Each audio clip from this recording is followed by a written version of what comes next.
जय हिंद। मैं यामिन न्यूज़ अंडमान 24/7 में आप सभी का स्वागत करता हूं। आप इस पोस्टर को देख के समझ सकते हो कि हम यहां पे क्या कर रहे हैं। हम सब जानते हैं पिछले कुछ दिनों से सहदेव जो एक यूट्यूबर था, अपने यूट्यूब चैनल में वो न्यूज़ ब्रॉडकास्ट किया करता था। न्यूज़ रिपब्लिक अंडमान नाम से उनका एक न्यूज़ चैनल था। खासकर वो जो है नॉर्थ एंड मिडिल अंडमान में जो भी घटनाएं होती थी उस बारे में जनता को उससे अवगत कराते थे एंड बहुत अच्छा काम कर रहे थे। जो हमें पता चला है उनके बारे में, एक दो बार उनसे मुलाकात भी हुई थी। काफ़ी सरल स्वभाव के एंड बहुत ही विनम्र तरीके से बात करना, ये उनका व्यवहार था। हमसे भी जब भी उनकी बात हुई है काफ़ी अच्छे तरीके से ही बात हुई है। और सबसे बड़ी बात है कि वे जो है एक ऑनलाइन डिजिटल प्लेटफॉर्म में रिपोर्टिंग का काम करते थे, जो हमारे देश में जिसे चौथा स्तंभ कहा जाता है, पत्रकारिता, जर्नलिज्म, उसका एक रोल अदा करते थे। एंड आप सिर्फ इमेजिन करिए ना कि अगर देश में पत्रकार ना हो, चाहे वो किसी भी माध्यम के क्यों ना हो, फिर चाहे वो प्रिंट मीडिया के हो, न्यूज़पेपर से, इलेक्ट्रॉनिक मीडिया के हो, टीवी न्यूज़ चैनल से, या फिर डिजिटल प्लेटफॉर्म जैसे हम यूट्यूबर्स हैं जो न्यूज़ वगैरह देते हैं आप लोगों को, कि अगर ये सारी चीज़ें बंद हो जाए, रुक जाए, तो फिर इस देश का, इस दुनिया का क्या होगा। कहीं पर भी कोई भी घटना हो रही है, इसके बारे में जानकारी किसी को नहीं पता चलेगा। जिसके मन में जो आएगा वो वैसे फैसले लेगा, वैसे काम करेगा। पत्रकारिता सिर्फ लोगों को जागरूक नहीं करती है जो भी घटनाएं हो रही है, बल्कि प्रशासन को भी, सरकार को भी बहुत सहयोग देती है कई सारी घटनाओं से परिचित कराने में। कई सारी चीज़ों के बारे में लोगों की आवाज़ को पहुंचाती है प्रशासन के सामने। एक जनता प्रतिनिधि होता है जो बड़े बड़े नेता से मिल सकता है, लेकिन वो जनता प्रतिनिधि कम से कम अगर लाखों को रिप्रेजेंट कर रहा हो, करोड़ों को रिप्रेजेंट कर रहा हो, तो फिर एक नेता, एक कैबिनेट मिनिस्टर या एक बड़ा मंत्री, क्या वो उन लाखों लोगों को प्रतिदिन मिल सकता है, या हर हफ्ते भी मिल सकता है, या पूरे साल भर में मिल सकता है? ये कतई मुमकिन नहीं है। वो जो जनता प्रतिनिधि होता है वो सबकी आवाज़ बनकर जो है सरकार के सामने अपनी बातें रखता है, और उस जनता प्रतिनिधि से बात करने वाले यही पत्रकार होते हैं, फिर चाहे वो न्यूज़पेपर के हो, इलेक्ट्रॉनिक मीडिया के हो, या डिजिटल प्लेटफॉर्म से हो। तो आप इसके महत्व को समझिए कि ये कितना महत्वपूर्ण है, ये पद कितना महत्वपूर्ण है, ये कार्य कितना पवित्र है, जिससे लोगों को जो है बहुत मदद मिलती है, हर तरह की मदद मिलती है। और फिर अगर ऐसा कोई व्यक्ति जो इस पद में काम कर रहा हो और उसकी ज़िंदगी अगर सुरक्षित नहीं है, तो फिर इस देश में कौन सुरक्षित है? ये सबसे बड़ा सवाल है। चाहे उसने जो किया हो, मगर जिस तरीके से उनकी निर्मम हत्या की गई है, जिस तरीके से ये पूरा वाकया सामने आया है, ये बहुत दुखद तो है ही, दिल दहला देने वाला है कि कौन सुरक्षित है। फिर हमारे पास कानून है, हमारे पास अदालतें हैं जो जांच करते हैं, जो निर्णय लेते हैं। अगर किसी को किसी भी प्रकार की परेशानी है, किसी से कोई आपत्ति है, तो क्यों नहीं आप लोग जो है कानून का सहारा लेते हो? क्यों नहीं आप पुलिस स्टेशन जाते हो और उस व्यक्ति के बारे में जानकारी देते हो? पुलिस का सहारा लीजिए।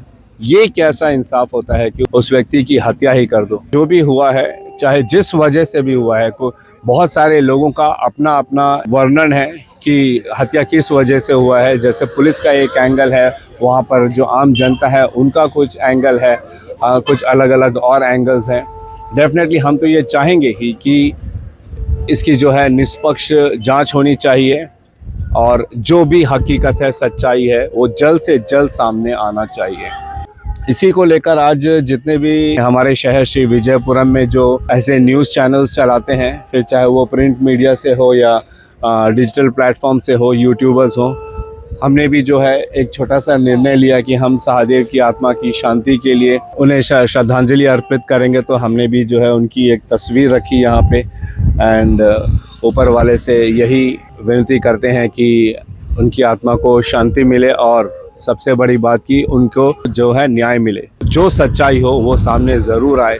बहुत सारे लोग यहाँ पर आए, उन्होंने उनकी तस्वीर है, इसमें फूल चढ़ाए एंड और उनकी आत्मा की शांति के लिए सबने प्रार्थना भी की है। सहदेव जी जो अब हमारे बीच नहीं है इस वक्त, और उनकी कमी हमेशा हमें महसूस होगी, और हम चाहेंगे हमारी ओर से उनको भावभीनी जो श्रद्धांजलि है, श्रद्धा सुमन है, वो हम अर्पित करेंगे आज।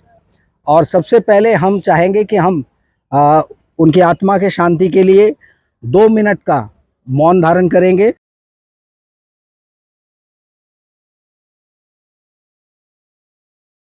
मतलब डेयरडेविल था, हिम्मत वाला था, सब कुछ था। जो हुआ गलत हुआ, हम इसकी भर्त्सना करते हैं, कड़ी निंदा करते हैं और उम्मीद करते हैं कि जो भी इस हत्या के पीछे जो भी शामिल है वो कानून अपना काम करेगी। जिस प्रकार धरपकड़ हुई है, आगे भी जो भी इन्वेस्टिगेशन है वो हमें पूरा। ये घड़ी जो है हमारे लिए गमगीन भी है और गंभीर भी है। अब पत्रकारिता जो हम हमेशा सुनते आए थे चुनौतीपूर्ण है और बहुत कठिन मार्ग है, और इस घटना के बाद शायद हम लोगों को ये बेहतर और समझ आ रहा है और समझना चाहिए हमें, हमारे सारे फ्रेटर्निटी को, कि इसमें इस राह पे कांटे बहुत हैं। और जिस तरीके से ये हुआ है हादसा, इसको हीनियस क्राइम कहा जा सकता है, हीनियस क्राइम है ये। और हम ये गुजारिश करेंगे एजेंसी से कि सही दिशा पे जो है ये इन्वेस्टिगेशन चलती रहे। इससे एक संकेत भी शायद कहीं ना कहीं हमें प्रत्यक्ष या परोक्ष रूप से मिल रहा है, तो हम उस पर भी नज़र रखते हुए अपने आगे के जो भी काम है उसको करेंगे। और चाहेंगे एडमिनिस्ट्रेशन एजेंसीज जो कर रहे हैं वो सही बात को उजागर करे और सही तथ्यों को सामने लाए, ताकि हमें सही मायने में ये कह सके कि हमारे मरहूम जर्नलिस्ट और डेयरिंग जर्नलिस्ट जो बहुत बोल्डली बहुत सारी चीज़ों को सामने लाते थे, सच्चाइयों को, उनको जस्टिस यानी न्याय मिल पाया है, सही मायने में पत्रकार के साथ न्याय हो पाया है। और यही गुजारिश के साथ हम फिर एक बार उनकी पुण्य आत्मा के शांति के लिए दुआ करेंगे, कामना करेंगे अपने तमाम साथियों के साथ। जय हिंद, ओम शांति। हमारे साथ निकोबार टाइम्स के एडिटर तरुण कार्तिक हैं, एंड हम चाहेंगे कि तरुण कार्तिक काफ़ी क्लोजली इन्होंने जो है इस केस को वहाँ पे जाके ऑब्जर्व किया है। आप सब ने देखा होगा इनके चैनल में भी। हम चाहेंगे कि वे जो है इस पर थोड़ी और रोशनी डालें। वहाँ पे जाने के बाद उन्हें जो भी शुरुआत से जो भी पता है और हमारे दर्शकों के साथ जो भी वे साझा करना चाहते हैं थोड़ा ज़रूर बताएं। तरुण जी, क्या कहना चाहोगे? सबसे पहले तो जब हम वहाँ पे पहुँचे तो तब तक सहदेव मिसिंग ही था। अगले दिन सुबह सुबह ये खबर आता है कि सहदेव जी का जो है बॉडी मिल गया, ऐसा हमको खबर मिलता है। लेकिन जब हम पुलिस स्टेशन पहुँचे तो हमको ये पता चला कि बॉडी नहीं मिला है, बल्कि जो क्रिमिनल्स को उन्होंने पकड़ के रखा था। पुलिस जिनको इंटरोगेट कर रही थी, तब तक वो क्रिमिनल्स उनको नहीं बोला जा सकता था। जब उनको इंटरोगेट कर रही थी, उन्होंने एक्सेप्ट कर लिया रात को लगभग 1-1:30 बजे के करीब उसी दिन कि उन्होंने सहदेव जी को मारा है। तो पुलिस ये बात सुबह सुबह उनकी वाइफ को जो है जाके बता देती है। तो उसके बाद दिगलीपुर में लोग जो है इकट्ठा होना शुरू हो जाते हैं और काफ़ी ज़्यादा भीड़ हो जाती है वहाँ पे पुलिस स्टेशन में। और उसके बाद आपने देखा होगा एसपी मैडम जो है दिगलीपुर से यहाँ पोर्ट ब्लेयर आती है। शायद वो छुट्टी जा रही थी, लेकिन छुट्टी जाने के लिए जब वो यहाँ पे आई तो उनका छुट्टी शायद कैंसिल हो गया। तो एक प्रेस कॉन्फ्रेंस यहाँ पे करती है, जहाँ पे वो पुलिस को उस टाइम तक प्रीलिमिनरी जो भी मिला था वो बताती है, जो एक्यूज ने उनको बताया था, जिसमें वो ये भी सहदेव जी के बारे में ये भी बता देती है कि उनका अफेयर जो चल रहा था, ये सब एंगल भी जो है सामने आता है। इसके बाद जनता भी वहाँ पे भड़क जाती है, क्योंकि सहदेव जी का जो कैरेक्टर जनता जानती है, उनसे जो है जो एसपी मैडम बोल रही थी वो बिल्कुल भी मैच नहीं करता। वो टोटली डिफरेंट वहाँ की जनता को लगता है। और क्योंकि वहाँ की जनता क्लोजली सहदेव जी को ऑब्जर्व करती है, उनका काम देखती है और वहीं अगल बगल रहती है, तो उन्होंने कभी इस तरह का सहदेव जी को देखा नहीं था। तो वो जो है जनता वहाँ पे भड़क जाती है। काफ़ी जो हंगामा हमने दिखाया है मीडिया में, वो तो एक फ्रैक्शन था जो आप लोगों ने हमारे थ्रू देखा। वहाँ पे जो माहौल था वो काफ़ी बहुत ज़्यादा टेंस था। पुलिस वाले भी काफ़ी ज़्यादा परेशान थे, क्योंकि जनता बहुत ज़्यादा आक्रोशित थी। लेकिन फिर शाम तक माहौल ठंडा होता है, वहाँ के जो भी लोग हैं वो बार बार पुलिस वालों से बात करते हैं, माहौल ठंडा होता है। फिर अगले दिन जो है उस दिन एक जगह इन्वेस्टिगेशन होता है जहाँ ये मैं पूछने वाला था तरुण आपसे कि सबसे पहले जब ये मिसिंग केस बनता है, इनका 2 दिन से इनका पता नहीं चलता है, तो सबसे पहले इसका जो शुरुआत है, इन्वेस्टिगेशन का जो शुरुआत है, ये किसके द्वारा होता है? आप लोग इसको एक्सपोज करते हो या पुलिस करती है? नहीं, ये जब रिपोर्ट करने जाते हैं ना, पुलिस को रिपोर्ट जब करने जाते हैं, उनकी वाइफ के साथ हम लोग का मीडिया फर्टर्निटी का ही लोग रहते हैं। Okay okay. जो वल्ली है वो रहती हैं, और उनके साथ एक फॉर्मर जो मीडिया फर्टर्निटी के मेंबर हैं, मिस्टर बॉबी, वो रहते हैं। वो लोग जाके इनको बताते हैं, और उसके बाद ये लोग ही सीसीटीवी खोजना शुरू करते हैं। जो वल्ली और बाकी लोग मिलके ये लोग सीसीटीवी वगैरह खोजना शुरू करते हैं, वहाँ जाके कहाँ में सीसीटीवी फुटेज मिलेगा, और पहला सीसीटीवी फुटेज भी इनको ही मिलता है। यही पुलिस को इन्फॉर्म करते हैं कि यहाँ के सीसीटीवी में दिख रहा है। ओके।